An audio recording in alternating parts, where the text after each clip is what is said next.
आप देख रहे हैं भारत की आवाज पर आज का सबसे बड़ा मुद्दा और मैं हूं आपके साथ राहुल चौधरी। जी हां दोस्तों, समय हो चुका है देश और दुनिया की हर छोटी बड़ी उस खबर को जानने का जिस पर इस वक्त सभी लोगों की नजरें टिकी हुई हैं, जिसको ये गोदी मीडिया आपको कभी नहीं दिखाएगा, हम आपको दिखाएंगे विस्तार से। और आज के बुलेटिन में महिलाओं के लिए, बुजुर्गों के लिए और पेंशन लाभार्थियों के लिए केंद्र सरकार ने कैबिनेट में अहम फैसले लिए जो हर किसी को जानना बहुत जरूरी है। अगर आप समय रहते उन अपडेटों को सही नहीं करेंगे तो आपको बाद में कड़ी दिक्कतों का भी सामना करना पड़ सकता है। इसलिए आपसे फिर से अनुरोध करूंगा कि अपने काम की खबरों को बिल्कुल भी मिस ना करें, फिर बाद में आपको सीएससी सेंटर दफ्तरों के भी चक्कर लगाने पड़ सकते हैं।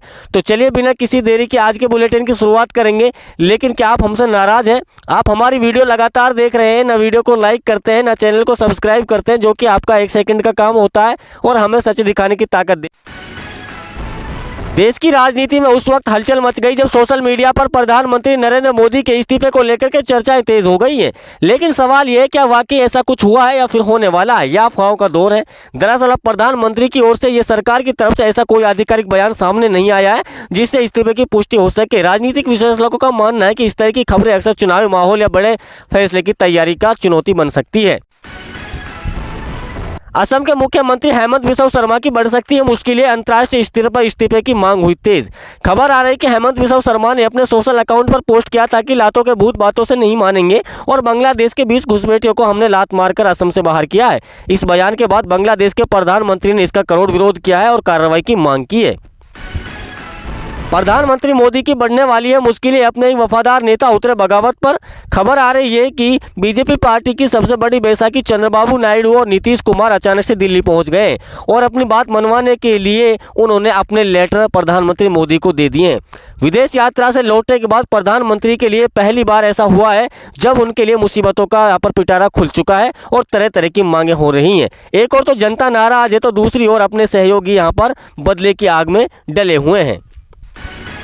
नीट पेपर लीक मामले में सीबीआई कोर्ट ने बड़ा एक्शन लेते हुए आरोपियों को 7 दिन की न्यायिक हिरासत में जेल भेज दिया। जांच एजेंसियां लगातार इस मामले की जांच पड़ताल कर रही हैं और कोशिश की जा रही कि पूरी तरह से विपक्ष सरकार पर हमलावर है और छात्रों के भविष्य के साथ खिलवाड़ का आरोप लग रहा है। देश भर में इस मुद्दे को लेकर छात्रों और अभिभावकों ने भारी नाराजगी देखने को मिल रही है। मिडिल ईस्ट में तनाव के बाद प्रधानमंत्री मोदी के लिए एक नई मुसीबत खड़ी हो गई है। खबर है कि अमेरिका के राष्ट्रपति डोनाल्ड ट्रंप अब मोदी की बगावत पर भी उतर आए हैं। जी हां दोस्तों, उन्होंने प्रेस वार्ता के दौरान कहा है कि मेरे पास मोदी के खिलाफ ऐसे सबूत है, अगर मैंने उनको जनता के सामने दिखा दिया तो प्रधानमंत्री मोदी किसी को मुंह दिखाने लायक नहीं बचेंगे। डोनाल्ड ट्रंप का यह बयान ऐसे समय में आया जब भाजपा पहले से ही कई मुसीबतों से गुजर रही है। अभिषेक बनर्जी पर एफआईआर रद्द कराने हाईकोर्ट पहुंचे। टीएमसी नेता अभिषेक बनर्जी अपने खिलाफ दर्ज हुई एफआईआर को रद्द कराने के लिए हाईकोर्ट पहुंच गए हैं। उन पर चुनाव प्रचार के दौरान भड़काऊ भाषण देने का आरोप लगा था। मामले की सुनवाई अगले दिन हो सकती है। इस केस को लेकर के बंगाल की राजनीति में माहौल पहले से गर्म हुआ है। दोस्तों, क्या आपने वह खबर नहीं सुनी कि बिहार की राजनीति में बीजेपी ने एक ऐसा दांव खेल दिया है कि अब नीतीश कुमार बगावत पर आ गए हैं। जी हां, आप अपना समर्थन वापस लेने की बात कर रहे हैं। यह बयान ऐसे समय में आया जब नीतीश कुमार सीएम पद की कुर्सी अपने बेटे को देने की बात कर रहे थे, लेकिन उनके बेटे को नहीं दिया गया, उनके बेटे को मंत्री पद दिया गया। तो बीजेपी ने साफ मना कर दिया था कि बीजेपी का ही सीएम यहाँ बिहार की कुर्सी पर बैठेगा। इस बात को लेकर के अंदरूनी कलह भी सामने आई हैं। रायबरेली में राहुल गांधी ने केंद्र सरकार पर बड़ा हमला बोलते हुए कहा कि देश आर्थिक तूफानी की तरफ बढ़ रहा है और आने वाले समय में बेहद कठिन हो सकता है। राहुल गांधी ने आरोप लगाया कि महंगाई, बेरोजगारी और आर्थिक संकट जैसे मुद्दों पर कार्रवाई करने की बजाय प्रधानमंत्री विदेश यात्राओं में व्यस्त हैं। उनके इस बयान के बाद राजनीतिक माहौल और गर्मा गया। मध्य पूर्व में बढ़ते तनाव के बीच रूस के राष्ट्रपति व्लादिमीर पुतिन और चीन के राष्ट्रपति जिनपिंग के बीच अहम बातचीत हुई। दोनों नेताओं ने ईरान और पश्चिम एशिया में जारी संघर्ष पर चिंता जताते हुए कहा कि युद्ध को जल्द से रोकना होगा। वहीं अमेरिका की तरफ से भी ईरान को लेकर लगातार सख्त बयान सामने आ रहे हैं, जिससे पूरी दुनिया की नजरें अब इस तनावपूर्ण हालात पर बनी हुई है। केंद्र सरकार ने नागरिकता और पासपोर्ट नियमों में बड़ा बदलाव किया है। नए आदेश के मुताबिक यदि किसी व्यक्ति ने विदेश पासपोर्ट छुपाया है तो 2 पासपोर्ट रखे हैं तो उसके भारतीय नागरिकता रद्द की जा सकती है।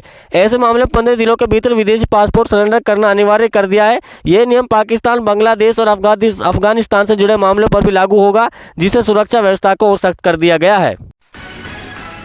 उज्ज्वल योजना से जुड़े करोड़ों उपभोक्ताओं के लिए सरकार ने नया नियम लागू किया है। अब हर लाभार्थी को साल से कम एक बार बायोमेट्रिक वेरिफिकेशन कराना होगा। ऐसा नहीं करने पर गैस सब्सिडी रोक दी जाएगी। सरकार का कहना है कि इस कदम में फर्जी लाभार्थियों पर रोक लगेगी और योजना को लाभ सही तक लोगों तक पहुंचेगा। अखिलेश यादव का आरक्षण रिपोर्ट पर बड़ा हमला। समाजवादी पार्टी प्रमुख अखिलेश यादव ने लखनऊ में पीडीए आरक्षण ऑडिट रिपोर्ट जारी करते हुए सरकार पर बड़ा आरोप लगाया। उन्होंने कहा कि पिछड़ा, दलित और अल्पसंख्यक वर्ग के आरक्षण में भारी गड़बड़ी और लूट हो रही है। अखिलेश यादव ने सामाजिक न्याय पर हमला बताते हुए सरकार जानबूझकर वंचित वर्गों को कमजोर कर रही है। नीट पेपर लीक मामले में पप्पू यादव की बड़ी मांग। पूर्णिया सांसद पप्पू यादव ने नीट पेपर मामले को लेकर केंद्र सरकार से बड़ा कदम उठाने की मांग की है। उन्होंने कहा कि सरकारी परीक्षाओं से इंटरव्यू सिस्टम पूरी तरह से खत्म कर देना चाहिए। पप्पू यादव ने यह भी कहा है कि कई मामलों में सीबीआई जांच तो हुई है, लेकिन बड़े दोषियों को सख्त सजा नहीं मिल पाई। राहुल गांधी के नए प्लान से घबराई बीजेपी, बैकफुट पर आए अमित शाह। राहुल गांधी ने सभा के संबोधन के दौरान कहा कि जल्दी डबल इंजन की सरकार केंद्र सरकार जाने वाली है और गठबंधन टूट करके सरकार कांग्रेस की बनने वाली है। उन्होंने ये बयान ऐसे समय में दिया है जब यहाँ पर चंद्रबाबू नायडू और नीतीश कुमार अचानक दिल्ली पहुँच गए और प्रधानमंत्री मोदी से अपने हिसाब किताब की बात कर रहे हैं। वंदे मातरम को लेकर के एक बार फिर से सियासी विवाद खड़ा हो गया है। असउद्दीन ओवैसी की टिप्पणी पर बीजेपी भड़क गई है। बीजेपी नेता तरुण चुग ने कहा कि जो लोग वंदे मातरम का विरोध करते हैं वो बौद्धिक रूप से बेईमान हैं। इस बयान के बाद सोशल मीडिया से लेकर के राजनीतिक गलियारों तक बहस छिड़ गई है और दोनों पक्षों के बीच तीखी बयानबाजी जारी है। आनंद मोहन के बयान से बिहार में सियासी भूचाल। जेडीयू नेता आनंद मोहन ने अपनी पार्टी पर गंभीर आरोप लगाकर बिहार की राजनीति में हलचल मचा दी है। उन्होंने दावा किया कि पार्टी में टिकट और मंत्री पद पैसों के दम पर बांटे गए हैं। इतना ही नहीं, उन्होंने नीतीश कुमार और उनके बेटे निशांत कुमार को भी लेकर तीखा बयान दिया। विपक्ष ने इस बयान को लेकर एनडीए सरकार को घेरना शुरू कर दिया है। मंडियों में गेहूं और सरसों के दाम बढ़े हैं। उत्तर प्रदेश और राजस्थान की कई मंडियों में गेहूं और सरसों की कीमत में तेजी देखने को मिली है। शाहबाद और मूंद मंडियों में अच्छी क्वालिटी के गेहूं को 2600 रुपये प्रति क्विंटल तक भाव मिल रहे हैं। वहीं श्रीनगर और जमुनानगर मंडियों में सरसों के दाम 7000 रुपये प्रति क्विंटल तक पहुंच गए हैं।